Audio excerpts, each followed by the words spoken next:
Bien, toca presentar, pues, al primer personaje de mi libro.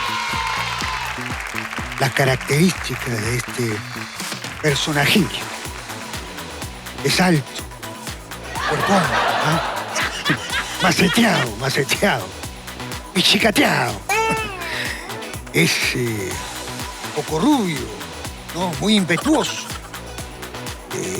Tiene un ego muy alto, muy arriba, descomunal, abrumador. Medio José Luis Aguilar, así, algo así. Bueno, pues vamos a ver a este personaje, ¿no? Que dice que parece que me imita, ¿no? Que siempre ha querido ser Jaimito, baby. Mi amor, te puse todo clarito ahí. Paco Bacán, el bajativo, no como en cancha. El bajativo no como en cancha. ¿A quién se le puede ocurrir semejante nombre, eh? No. Vamos a ver este personajillo. Ahí está.